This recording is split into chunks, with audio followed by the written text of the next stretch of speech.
time, we are well on our way to the League Cup semifinals.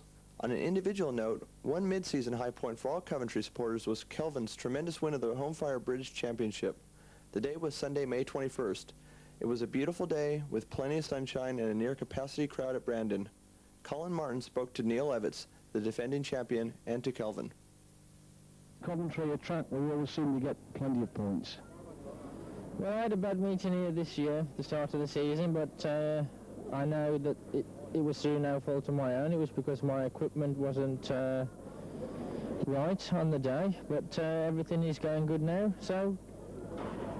And obviously, you want to be British champion. Who do you think are the main dangers this afternoon? Well, in a meeting like this, anything can happen.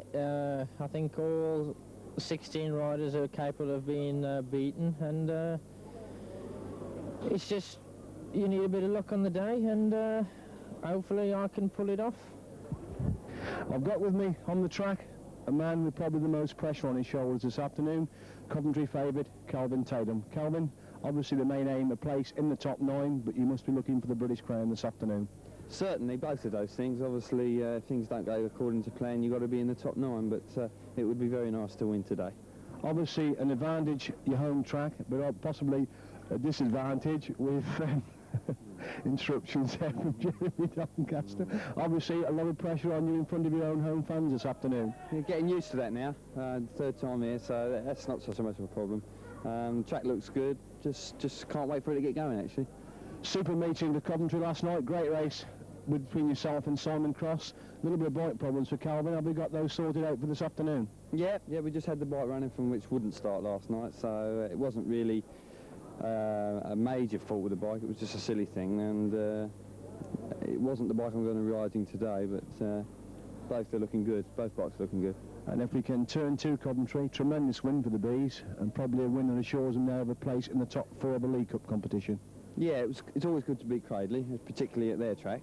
That upsets them a bit, but certainly gives our crowd a bit of something to shout about. So it was a good win, particularly because we were without Rick Miller, and I think Coventry are now really showing their true colours. You know, we are a very, very strong side. Tremendous race in heat number 10, which didn't please the Cradley fans in particular, but as an observer from the centre green, Simon Cross seemed to leave you absolutely no room at all on the first corner, but on the second lap he drifted out wide and you nicely moved inside him and went away for a super race win. Yes, I think it upset them. I don't think it upset Simon too much.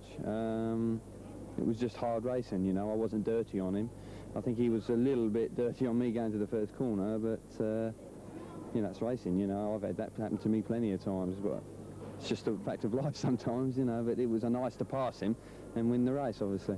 Anyway, the best of luck this afternoon, Kelvin, and I'm sure every British fan, every Coventry fan will be rooting for you to become British champion. Yes, thank you very much. Thank you, Kelvin. Yeah. Cheers. When it comes to World Championship rounds, the main objective is to qualify. Although in this case, I'm quite confident that Kelvin was going for the win, not only for himself, but to win it in front of his home crowd. And here are a few of the heats from the day's action. So Havelock, Tatum, Rossiter and Doncaster, green lights on straight away. Being held on, they go, and Tatum makes a tremendous escape for the 2 gate. It's Havelock at the oxygen, Rossiter awesome, and Tatum almost comes down in that pits corner, but leads in the back straight, and Doncaster on top of the back. He almost came down in the pits corner as Tatum leads him into the Coventry corner for the first time, being chased by Havelock. It's Rossiter in third, and Doncaster very surprisingly pegged back at the back now. The race into the pits corner for the second time then. Tatum still shows Havelock, Rossiter in third, and Doncaster can't find a way past the moment, and that's bad news for the Ipswich rider, pegged back at the back to races into the Coventry corner then for the second time. It's Tatum making the best his way home now as he comes to complete 2, and if he can beat Doncaster this, it'll be a big scalp under his belt in his opening ride. Doncaster having to go, trying to come around the outside, Rossiter coming off that pits corner, but still the Swindon rider holds him at bay. As Tatum stretching away at the front, the action's still on for the odd point in the back. Doncaster gets round Rossiter, but Rossiter comes back again and stretching the third. Havelock's hanging on to a comfortable second as Tatum leads him into the pits corner for the full time. It's tight for second, third and fourth. You can put a blanket over the 3 of them as a race into that Coventry corner. Rossiter makes a move right round the edge of Havelock on that Coventry corner, cuts it back for the inside line, but Havelock hangs on as Kelvin Tatum wins. That's a good scalp under his belt. So moving into line then for Heat 7. Cross will say clearly at this moment with 2 rides and 2 wins, and Tatum, if he wants to keep up with him, has got to win this Heat 7.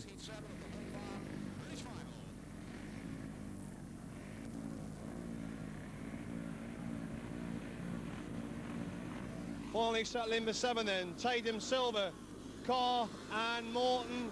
Green lights on and Carr has left the Tatum. Morton makes a tremendous escape in the 4 gate, and it's Morton can Tatum crash down on that pit's corner. They collided there as Morton cut across in front of Tatum. Silver hits the front, but Tatum works her way around the outside. Some aggression again there from Kelvin Tatum. It's Silver in second. Morton gets inside Silver and sets about chasing. Tatum now the race into the pit's corner. Silver gets back inside Morton. Morton trying to work her way around the outside, but Silver moves him out and leaves him absolutely nothing. And Carr now back in the action. We really are getting tremendous action this 87 British final. As Tatum leads now as 8 coming up plate 2, looks over his shoulder to Silver in second. It's Morton in third. Carter was hopeless left at the start. Pegged back at the back as they're racing that back straight then for the 3rd time. Morton looking for line through on the inch of Silver, but Silver won't let him pass, so Morton switches the attack to the outside line, but still an Astral League rider holds him at bay as Tatum stretching away to the front. There's a race into that pit's corner for the 2nd time. It's Silver in second mid-track. Morton trying to come right round the outside. He's got a line round the outside of Silver. I think he might get round Silver on this Coventry corner. Silver drifts wide to stop Morton coming through, and Carr trying to come back underneath Silver as Tatum wins it. Second Andrew Silver. The 3rd spot, Chris Morton. Tremendous aggression there from Tatum. At one time he used to miss the gate and follow him round. You can't say it now. Morton made the best gate from the outside, came right across, took Tatum's line, and Tatum wouldn't let go. He was determined to get back under Morton. They hit very hard indeed. Morton was shoved out. Tatum went out. That allowed Silver to come back through. And they say the British aren't tough enough. Kelvin Tatum getting a bit of stick from some of the visiting fans, but if England want to win something, some of these riders have got to show some aggression. Tatum showed aggression at Crater last evening, and he certainly showed some more than again by winning Heat 7. And the crowd are getting a bit anxious. They want the riders to come into line for this 14th race. 3 riders very much in contention. Ebbets, Cox and Tatum all in with a shout. Tatum now moves up, as does Smith, but we still wait for Cox and Ebbets. Tatum decides he's not going to wait for them. He pulls back. They now move in the racing order then. Ebbets, Cox, Smith and Tatum all 4 ready. Green lights on. Being held, and Tatum makes the good gate for the 4 gate, but Cox gets the corner first, and Tatum squeezes along on the HS Smith, tries to come round Cox. Cox rides him out of it, and Ebbets gets inside Tatum, and Tatum gets back past him again. He's totally getting to the outside, trying to come round Cox. Ebbets trying to come in the action also, as Cox leads now, coming up that Coventry corner, but Tatum sweeps by him and hits the front. But Cox gets back inside Tatum on that pit's corner, takes Tatum high one handsome, but Tatum comes through an impossible gap and hits the front again, and Cox went so wide, taking Tatum out. He left the gap for Ebbets to come through. Super stuff from Tatum. There was no gap at all on the outside, but he squeezed away around it, and Tatum leads him into the pit's corner for the 3rd time. It's Ebbets in second, it's Cox in third. Surely a win here for Kelvin Tatum. We'll see him on his way to his first ever British title. He's racing away from Ebbets now, looks over his left shoulder, coming off that Coventry corner. He's got 20 yards in Ebbets. It's Cox in third. It's Smith pegged back at the back. They were all determined to keep Tatum back there, but he's having none of it, and he leads into that Coventry corner for the full time, coming through from the back again. It's not gated Tatum again this afternoon. It's surging through for the back Tatum, and the knockers can have their knocks now. Twice he's come through for the back in absolutely spectacular style, because Cox was determined to keep him back. He took him high, wide and handsome on that pit's corner on the 2nd lap. Tatum came through what seemed to be an impossible gap, and that is 3 vitally important points there to the Coventry rider, and sets him up now for a last race against Simon Wigg, heat number 20. Super win there for Kelvin Tatum. So in his 3rd season here at Brandon, Kelvin Tatum, an £18,000 capture 2 seasons ago, looks money very well spent at this stage of the season by promoter Charles Ochiltree. 1 ride away from becoming British champion in only his 4th season of Division 1 racing. So, Paul Thorpe gate 1.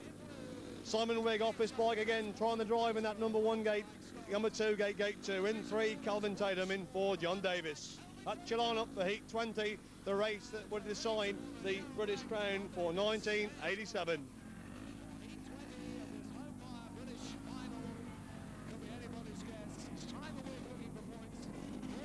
Finally settling for 20, Thorpe, Wigg, Tatum and Davis. The Coventry fans in good voice as Tatum lines up in gate 3. The green light comes on, they're all ready. being held away. They go. Wig makes a tremendous gate. Tatum gets him, and also it's Thorpe in the action. And Tatum's on the outside. That third gets round Wig. Sets about chasing Thorpe as a race at the backside the first time. And Tatum's totally given to the outside line. Thorpe leads in nothing. Wig Tatum trying to come round him. He knows the second spot's enough, but he's after the victory. As Thorpe leads now as they come and play one. It's Tatum in second, and Tatum gets inside. Thorpe goes to one and leaves Thorpe nothing, but Thorpe gets back past him again. And Tatum went too wide there. Wig almost got inside him. Why doesn't Tatum settle for a second spot? Second spot will see him get the British crown. As Thorpe leads now as they come and beat two. It's Tatum in second, it's Wig in third, it's Davis Pegg back at the back, and that second spot will see Kelvin Tatum lift the British crown in 1987. He's not closing up on Thorpe, but Wig's not getting to Tatum as they come to complete three then. Thorpe and Tatum, Wig in third, Davis Pegg back at the back. 3/4 of a second to go to Kelvin Tatum to become the first Coventry rider to ever become British champion. The Coventry fans cheering round. That second spot's enough as Paul Thorpe wins it. Second, the British champion for 1987. The best rider on view this afternoon. Coventry's Kelvin Tatum. He was took out by Cross earlier on. He came back, he won it. He was given harsh treatment in his third ride. He came back, he won that. He chased Paul Thorpe and then realised second spot was enough for Kelvin Tatum to become British champion in 1987. £18,000 worth of talent signed from the Wimbledon Dons. As Paul Thorpe gets the applause of the crowd, his win gets him 9. He's through. But the man who comes in next is the British champion. Third 2 seasons ago. Very, very lucky last year when the Ford and Lewis Cotton were off going in the last place. There's no luck this time. Tremendous ride by Kelvin Tatum. He gets the bumps there from some of the crowd, some of the officials. Absolutely super stuff. He's been in the thick of the action all the afternoon. He got harsh treatment twice on that pit score. In one race from Cross, I think probably from Cox another one. He hit back, won them. He chased Thorpe for a long time there, almost cost himself that second spot. He was so eager to chase after Paul Thorpe, and suddenly he realised that second spot was enough. He set back after being pushed high, wide and handsome with Thorpe, realised second was enough, settled back, got the second, and becomes British champion in 87.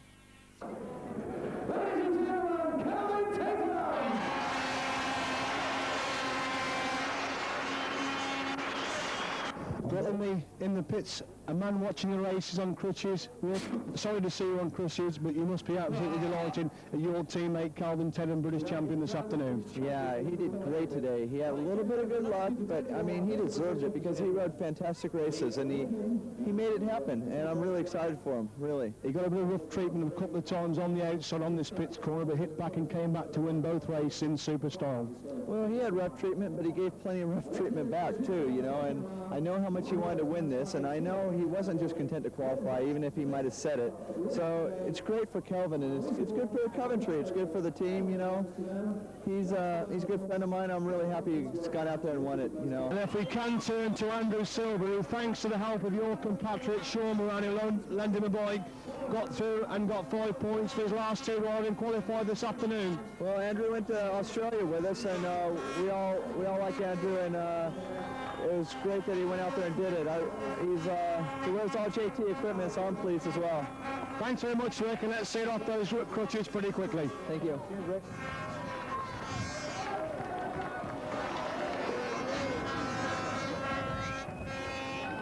I've got with me a delighted young man, Kelvin Tatum. Kelvin, I spoke to you before the meeting started. You said you wanted to win it, not just qualify, and that's exactly what you've done. Yes, I'm very pleased with it. You have to have in the back of your mind, if things do go badly, you've just got to qualify. But deep down, I really wanted to win this meeting, and I've done it, and I'm very, very pleased. You had a couple of hectic first corners. First of all, when Simon Cross took you right out and allowed Andy Graham to come through, and then also in the race with Mervyn Cox when you were taken right out on the first corner. Yeah, it was a tough meeting, you know. This is a lot at stake, and the British boys all want to be British champions, so it hasn't been easy, but then I don't think it will ever be easy. But I'm just pleased that I've come through and won in the meeting. And I think all the Coventry fans are going to be delighted to see so much aggression from Kelvin Tatum on that first corner. Well, something that lacked last year and that's with me this year, so I'm very pleased. And it must be very nice to you, because I don't know whether you know it, you are the first Coventry rider to ever be British champion. Well, that's something a bit special too, isn't it? I didn't realise that. That's great. That's great. And while the presentations were on, probably a gentleman you didn't notice, the man you brought you to Coventry, Mr. Charles Ochiltree, looked absolutely delighted when you were crowned British champion this afternoon. I hope he is, because I spoke to him after the last meeting here on Monday night, and we spoke about it, and I'm very pleased that that he's got a British champion. And we often get a lot of criticism of the Coventry track being a gators' paradise. That, I think, policy was put to a stop this afternoon with some super action and some super racing in this British final. Yes, I think it's a super venue for the British final. It has a super atmosphere, and I think that people that do moan, you can never please all the people all the time, and I think it's just a matter of, you know, if you know it's at Coventry, you've got to just go there and do the business, you know. Kelvin followed his British final win with a Commonwealth title at Bellevue. However, that was as far as Kelvin's World Championships were to go, as he crashed out in the following round. Myself, Tommy, David, and John also failed to reach the World Final.